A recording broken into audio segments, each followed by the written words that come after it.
host, Mikell Lange, and this is Oakland Is. Today we're going to get an opportunity to talk about astrology. Why astrology? And with me today is Tureeda Mikell, who is our guest. She is a storyteller, she is a spoken word artist, she is a poetess, and she's going to give us a little insight into a lot of the things that are related to the discipline of astrology. I want to welcome you to our program. And thank you for having me. Finally, yes. we get a chance to exchange in a public conversation. Yes, yes. Yeah. So I wanted to ask, first I think a question that maybe many of our viewers would have is, how did you get started in astrology? I think this occurred, I know it occurred in the 70s when my daughter was probably about 5 or 6 years old.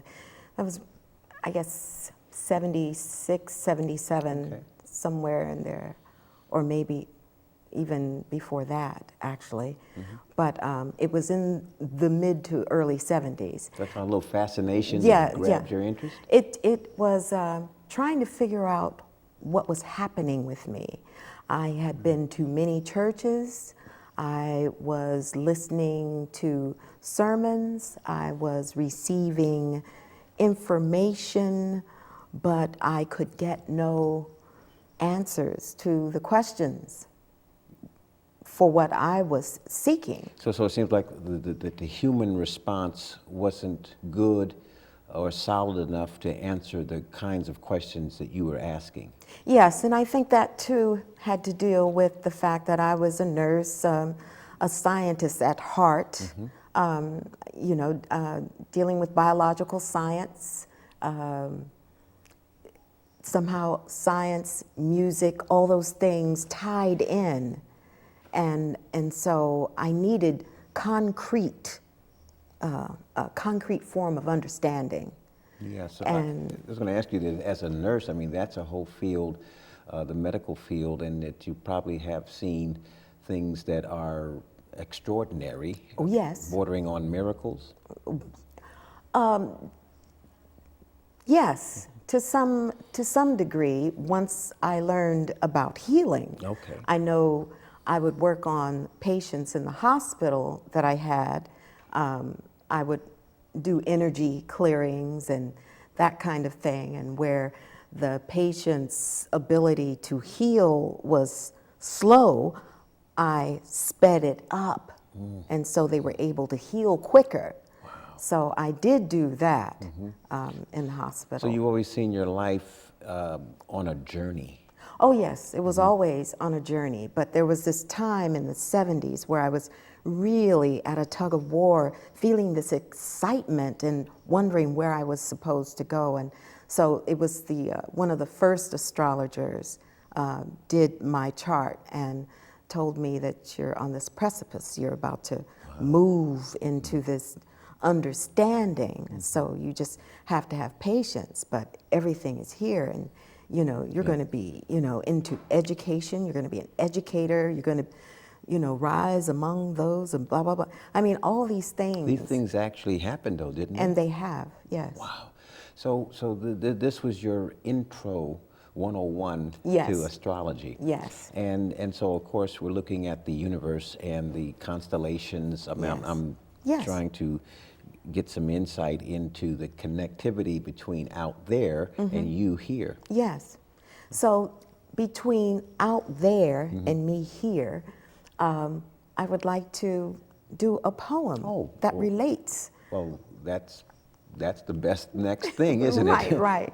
Share, so, please. Yes. So when you hear the word astroblast, keep that as a point of reference when you hear this poem. And it's called Holy Ghost.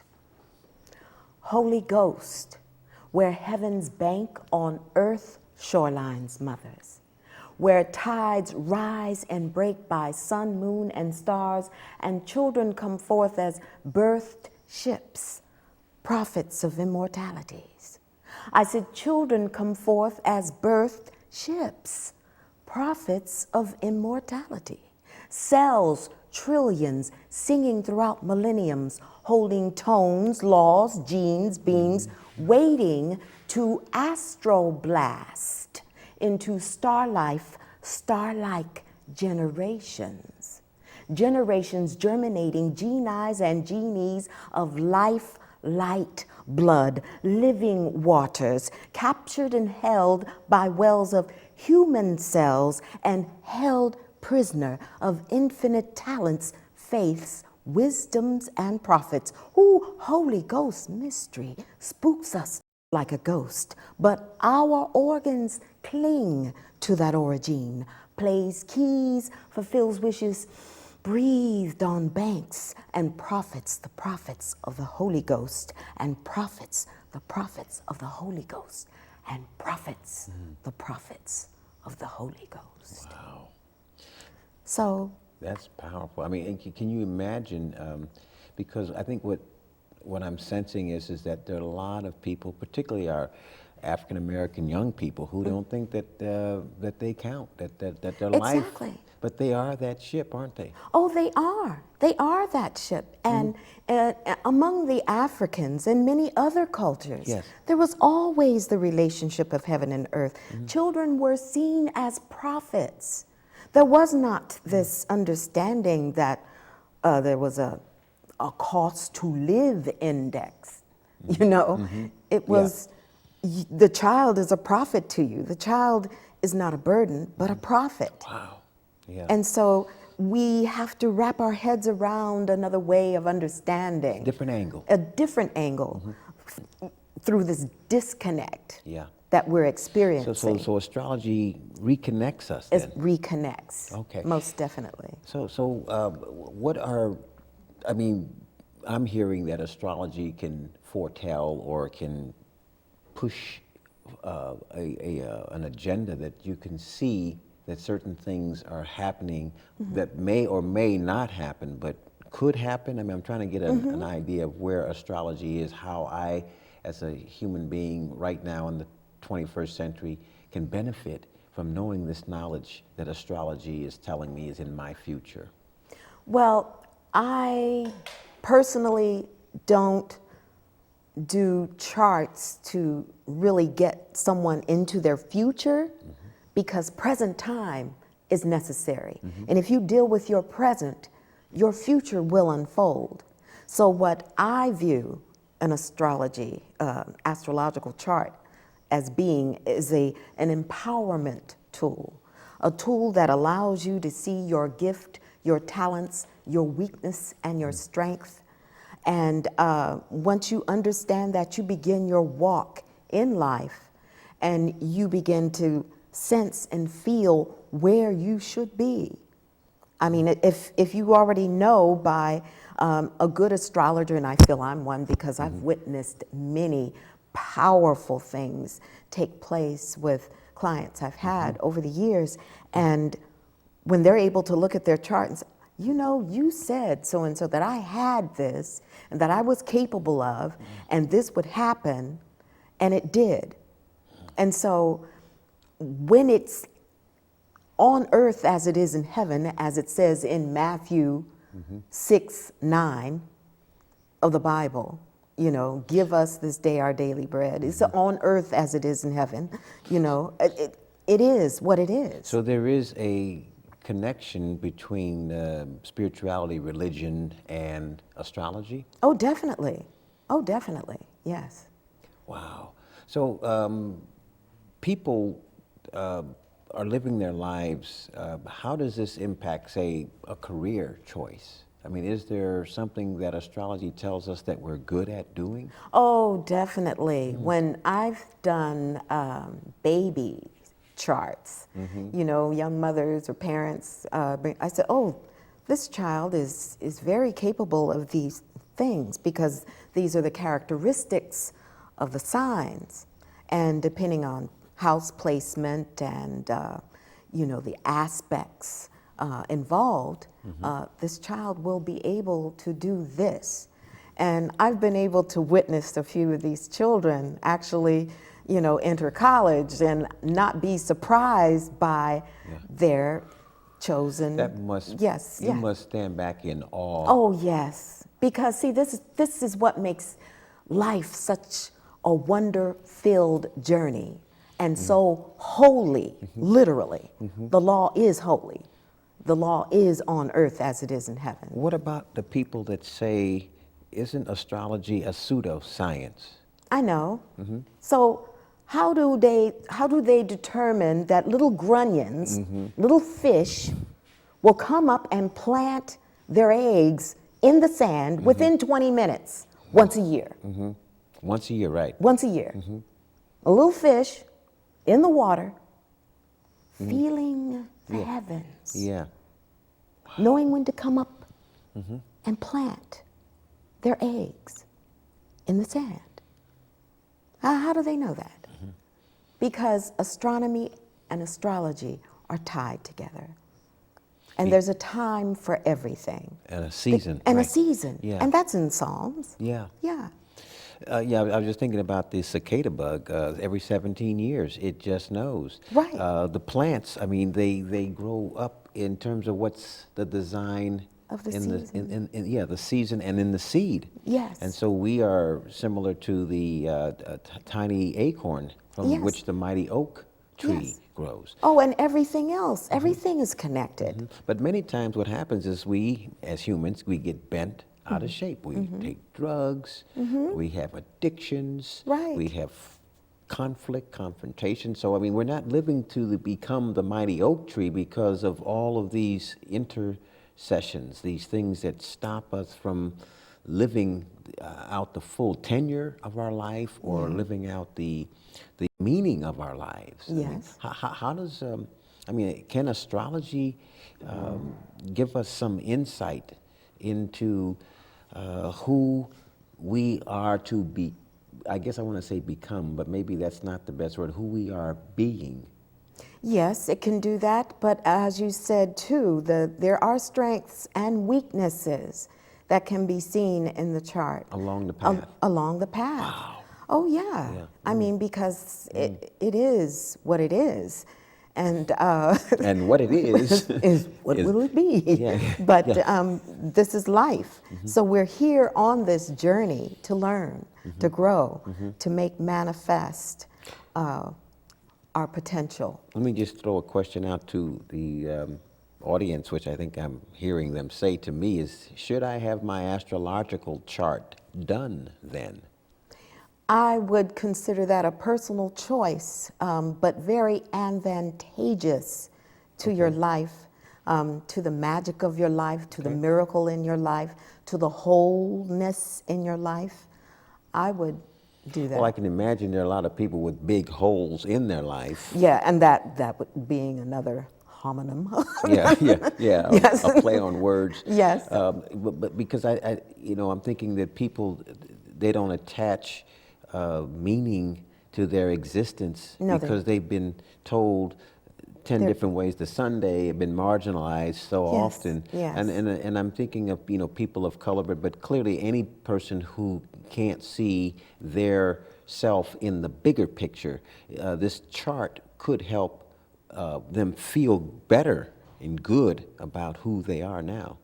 Yes, and I think this has been due to certain religions claiming that astrology may be an art that is The pseudoscience is kind a of thing. pseudoscience by the scientist, or not of good standing as a Christian or whatever religion that the person is in. It's something that you should not do or delve into. So people feel oppressed by thinking that, we can't do that. That's of the devil. That's the devil's. I said, but what do you think the stars are there for? I mean, and everything has its time and its season. And if little bugs, if plants, if animals, and everything comes about as a result of the seasons, who are we as humans to think that we too are not affected? Yeah, I was thinking about we have the left and we have the right. We have the cold, we have the hot, we have the black, the white, the right, the wrong, the mountain, the valley. So we need this good, and then we need this bad. And if it's the devil or Beelzebub or whatever his name is. You know, you have to have these opposites. This is also part of the universe in which we inherited. Yes, and the universe has been defined by different cultures very differently. Some cultures don't see, you know, good and evil. They see male, female. They see heaven, earth. They see night and day. They see both needed, you know, so, in the circle of the yin yang that exists. So that makes it more holy. Yes. So that's good. That's a good. Now, for example, they say that in the year 2012, the Mayan calendar shows that something significant will happen. Some interpret that to be good. Some interpret that to be bad, meaning the wheat separated from the chaff. I suspect that there will be some consciousness that will occur, or something is going to quote unquote end or begin. Can you comment on 2012, your knowledge of things that are, you know, that the Mayans might have seen, or the ancient elders, anything to that effect? Well, this can relate to several different things, mainly being that the Mayans developed that calendar for their world. Now, the fact that they cannot find where all the Mayans went may be due to many cultures believing that they came from the stars.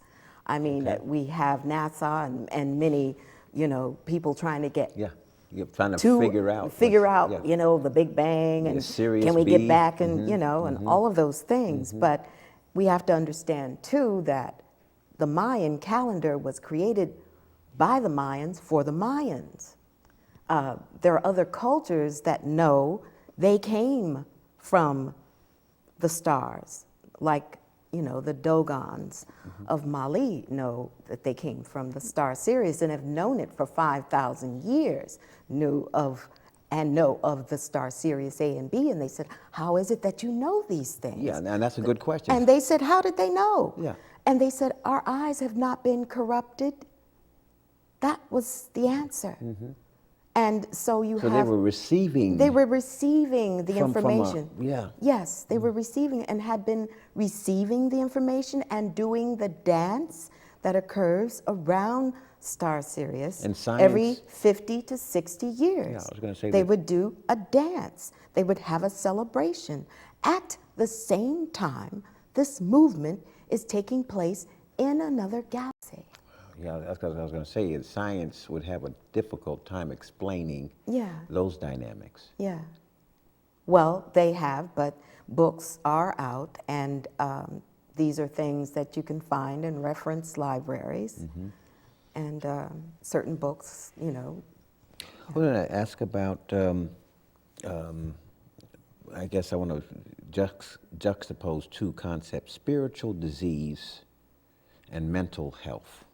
As it relates to the human body, the person here, and astrology. Can a person be healed spiritually by having some connection to a higher power or a higher authority, whether it's the stars or the universe or something that they believe in terms of how their mental health gets balanced or gets healed? I would think so. Everything is dealing with the center, you know. If we center ourselves, you know, on earth as it is in heaven, and find that center of our heaven, that's, and then we also have to deal with past lives, which is definitely, you know, a real thing even the Bible speaks of in Psalms 121, where it says, I will be with thee now and forevermore through thy going out and thy coming in. Yeah. So that's, you know, everlasting life, right? Sounds like it to me. Yes. And yes. so, right. you know, that circle, that centering, whether it be spiritual or mental, there is no separation. Africans did not separate. Many cultures do not separate the mental from the spiritual or the heavens. They're all joined together. There is no separation. So If one is removed, however, there is a illness that can take place. And so if you were to judge someone from, Ghana to someone in Europe or somewhere else that says, okay, or let me put it this way. Hummingbird cannot teach a flamingo how to build its nest. They have wings, they have feathers, but they're different. Yeah. But you can't make the other do what you expect to do. I mean, it's just not, not. I can see why you became a storyteller. Because that's a story right there. Exactly. Yeah. Oh, it is. And stories do connect. And the poems connect to these stories. Yeah. I'm thinking about generations yet to be born, standing on the shoulders of those who have come before. Yeah.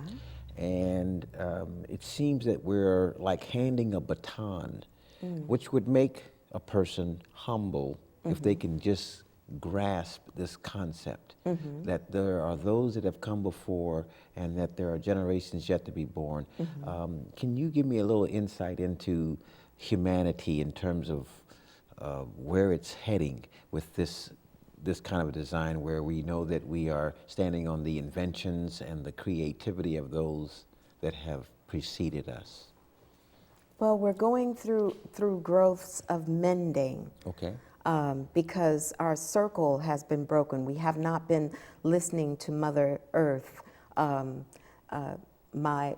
of my ancestors who are from the Native as well as African, but the law of the 7 great nations that says, that speaks to those faces yet still beneath the ground, that we have to make better choices for the next 7 generations.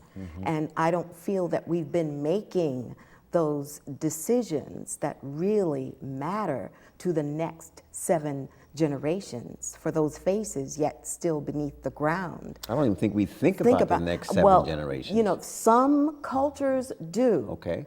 And so I'm very weary when when we say we, I'm looking at my space and I look at other spaces and how the thought process is used. Well, take the Native American. Yeah. And since you brought that up, which is a good one, it seems that I remember Chief Seattle said when the Native Americans were being exterminated, he was from what is now Seattle, Washington, but he says to the white man, he says, in the end, you will find that we are brothers after all. That was in the 1850s. Yeah. Or maybe even a little bit earlier than that. And so that was kind of like he set the tone. I mean, you'd have to think about that. What's your insight into that? Because certainly we live in this country now. I don't know if we consider it we, or if I'm part of that majority or not, but it seems like we may have gotten that one wrong. That is, we didn't listen to the Native American who was in rhythm with nature. Yes. Can you speak to that? Well, different cultures or tribes had an understanding of what was to be done.